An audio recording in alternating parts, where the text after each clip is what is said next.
کے اندر مسلمان رہا، ہیرے پھر یہودی وہ مسلم رہا، مسلمان رہا، اور اسی اسلام میں اس کے بال سفید ہو گئے. فرمایا جو کوئی اس کی عزت نہیں کرتا وہ سمجھ لے کہ وہ اندر سے منافق ہے، اس کو سمجھ نہیں گئی دین کی ساری. بوڑھے شخص کی کوئی بندہ عزت نہ کرتے، یہ ہمارا کلچر ہے. وہ آپ کا ہمسایہ ہو یا غیر ہمسایہ، مسلمان ہے، بوڑھا آدمی ہے، فرمایا اس کی عزت میں اگر کوئی کمی کرتا ہے تو وہ سمجھے کہ وہ منافق ہو. میں بوڑھا شخص جس کے بال سفید ہو گئے اسلام میں، اس کی عزت میں کمی صرف منافق کرتا ہے. دوسری چیز فرمایا رسول کریم صلی اللہ علیہ وسلم نے، اور عالم دین کی عزت میں کمی صرف منافق کرتا ہے کہ وہ حضور صلی اللہ علیہ وسلم کے دین کے نمائندے ہوتے ہیں لوگوں کے پاس. ان کی عزت ایسے ہے گویا کہ دین کی عزت ہوتی ہے. فرمایا عالم دین کی عزت میں کمی منافق کرتا.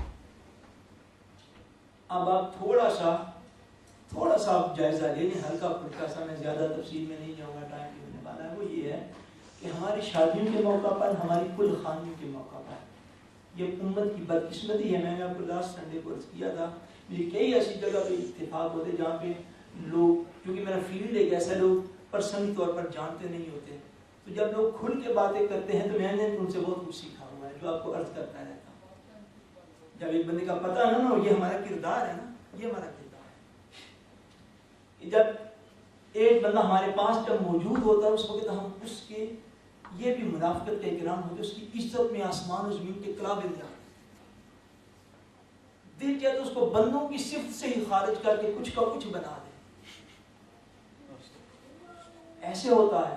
اور اس بندے کی یہ شوز پہن کے گھر جانے کی دیر ہے، باقی بیٹھنے والے ادھر ہی بیٹھے ہوئے، بس اس نے پشت ہماری طرف کر لی، ہم نے اس کی عزت کو اپنی زبان سے تار تار کر دیا.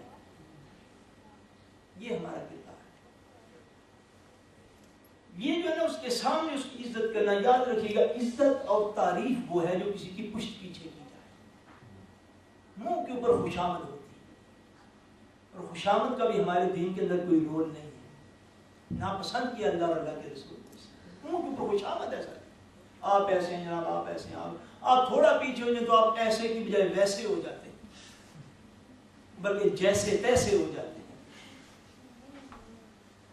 آج ہماری شادی بیاہ کے موقع پر سالگرہ ہو، شادی بیاہ کا موقع ہو، کل خانی کا ہو، جہاں پہ 10-15 بندے بیٹھے ہوئے ہیں، سب سے زیادہ گیلا اور غیبت جس کی ہوگی وہ آپ کے علماء. پکی بات میں آپ کو بتا رہا ہوں. اب میں آپ سے اقرار نہیں کرواتا لیکن معاشرہ یہی کچھ کہتا ہے.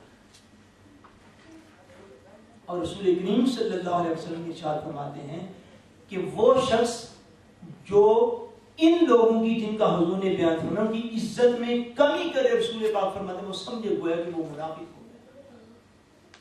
اور میں ایسا شخص جس کے اسلام کے اندر بال سفید ہو جائیں، وہ دوسرا فرمایا عالم دین جو اس کی عزت نہیں کرتا وہ سمجھے وہ منافقت کے قریب چلا، اس کی عزت میں کمی نہ کرے.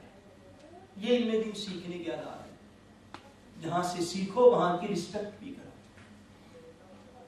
تیسرا حضور نے ارشاد فرمایا امام عادل، نیک انصاف کرنے والا حکمران. انصاف کرنے والا حکمران جو ہے اس کی بھی جو شخص عزت میں کمی کرتا ہے وہ بھی اپنے آپ کو منافق سمجھتا ہے. ایک بندہ جسٹس تھا، جسٹس بھی ایک قسم کا حکمران ہوتا ہے. ایک بندہ ویسے حکمرانی کے منصب پر فائز تھا، امام عادل تھا، وہ انصاف کے ساتھ اپنی گورنمنٹ چلا رہا تھا. بس خام ہے چونکہ یہ ہماری پارٹی کا اس لیے ہم نے اس کی ضرور مخالفت کرنی ہے. یہ جمہوریت کے تماشے ہیں، پارٹی پرستی، جماعت پرستی، صرف اس لیے مخالفت کر دیں یہ ہماری جماعت سے نہیں تعلق رکھتا. اچھا خاصا نیک صالح متقی پرہیزگار آدمی ہو، انصاف کے ساتھ حکومت کر رہا ہو، اس کی محض اس کی مخالفت کر دینی، اپوزیشن بن جانا، بلا وجہ اس کو تنگ کرتے رہنا تاکہ وہ اچھے کام ہی نہ کر سکے. یہ چیز ہے فرمایا وہ شخص جس بھی مرتبے پر ہو، ملینئر ہو کوئی پرابلم نہیں، بلینئر ہو پھر بھی کوئی پرابلم نہیں دین کو، جو مرضی وہ ہوتا بھی رہے. فرمایا جو امام عادل نیک حکمران کی جو عزت میں کمی کرتا ہے وہ بھی اپنے آپ کو منافق سمجھتا ہے. اللہ حضور صلی اللہ علیہ وسلم نے ارشاد فرمایا، یہ بس آخری فرمان جو ہے وہ عرض کر کے میں بات کو کلوز کرتا ہوں. حضور صلی اللہ علیہ وسلم نے ارشاد فرمایا ایک مقام پر، یہ بڑا ضروری ارشاد پاک ہے. حضور فرماتے ہیں کہ جس شخص نے کسی بندہ کو اللہ کی کتاب کی ایک آیت کی تعلیم دے دی، اللہ کی کتاب کی ایک آیت کی بھی کسی نے کسی کو تعلیم دے دی، تو وہ جس نے اس سے سیکھا ہے وہ اس سکھانے والے کا مولا ہو گیا۔ حضور کا فرمان میرے سامنے ہے، میں آپ کو پڑھ دوں۔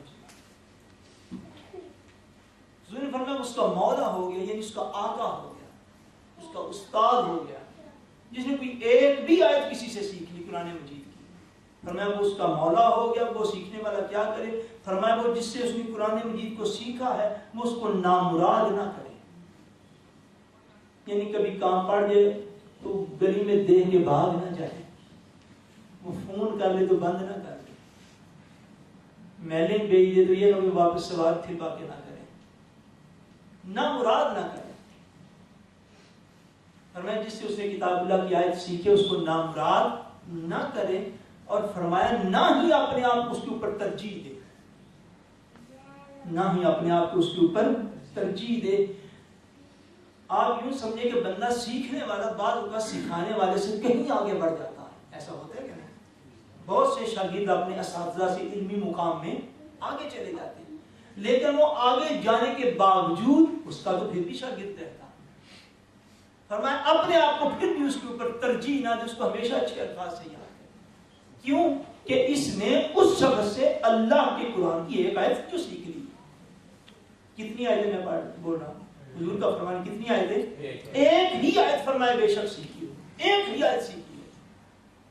اخلاقی پستی کا ہمارا یہ حال ہے، ایک آیت کا کہاں درجہ، اور 6666 آیتیں آپ ایک بندے کے پاس بیٹھ کے پڑھ لیں تو آپ اس کی عزت کا ہی نہ پتا ہو، یہ سب آپ کو دین کا پتہ ہی نہیں چلا۔ وہ تو شاید اپنے اخلاق کی وجہ سے چپ ہے جو اس نے سیکھا ہوا ہے، لیکن آپ اپنا اندازہ فرما لیں۔ فرمائے کہ جو شخص ایک آیت ہی کسی سے سیکھ لے، رسول اللہ فرماتے ہیں اس کا مولا ہو گیا، اس کا آقا ہو گیا۔ اب نہ اس کو نامراد کرے اس کا شاگرد، اور فرمایا نہ ہی ایسا کرے کہ اپنے آپ کو کل کلام اس کے اوپر ترجیح دینے لگے۔ لو جی میں نے ان سے پڑھا تو تھا پر اب میں ان سے بہت اچھا پڑھ لیتا ہوں۔ نہیں، استاد کا جب ذکر خیر کے ساتھ ذکر کرے۔ بے شک شاگرد بعض اوقات استاد سے بہت آگے نکلتا ہے، ہر عالمی دین کسی نے کسی کا شاگرد ہوتا ہے۔ حضور نبی کریم صلی اللہ علیہ وسلم نے یہ جو چیزیں بیان فرمائی ہیں، یہ آداب صحابہ کرام نے، اہل بیت کرام نے، حضور کی امت کے علماء نے بڑے احسن طریقے سے انہوں نے یاد رکھے، بڑے احسن طریقے سے یاد رکھے۔ ایک ہی بات، اب زیادہ میں وقت نہیں دوں گا، آگے فرمانے ایک تسبیح تھا جو تھوڑا لمبا تھا، ایکچولی اس کے لیے میں بک لے کر آیا تھا، لیکن اب میں نے اگر وہ شروع کر دیا تو پھر بڑی لیٹ ہو جائے گی۔ اللہ تبارک و تعالیٰ کو منظور ہوا تو پھر میں عرض کر دوں گا۔ ایک بات بس باقی عرض کر کے تو بات کو ختم کرتا ہوں۔ دین سیکھنے اور سکھانے کے آداب میں یہ چیزیں ہیں۔ حضرت امام احمد بن حنبل بولے رحمت اللہ تعالی علیہ، فقہ حنبلی کے جو امام، حضرت امام احمد بن حنبل رحمت اللہ تعالی علیہ، آپ جب نماز پڑھتے تھے، دعا مانگتے تھے تو ایک چور کے لیے بڑی دعائیں کرتے تھے۔ کس کے لیے بڑی؟ ان کے محلے میں ایک چور تھا، اس کے لیے بڑی دعا کرتے تھے، یا اللہ اس کو ہدایت عطا فرما، یا اللہ اس کے اوپر کرم فرما، یا اللہ اس کے اوپر فضل فرما۔ جب کبھی طبیعت موڈ میں ہونی، آپ نے اس کے لیے دعا کرنی۔ آپ کا جو بیٹا تھا اس نے کئی دفعہ سنا ذکر، اس کا نام لے لے کر، یا اللہ وہ اس شخص کے اوپر رحم کر، یا اللہ۔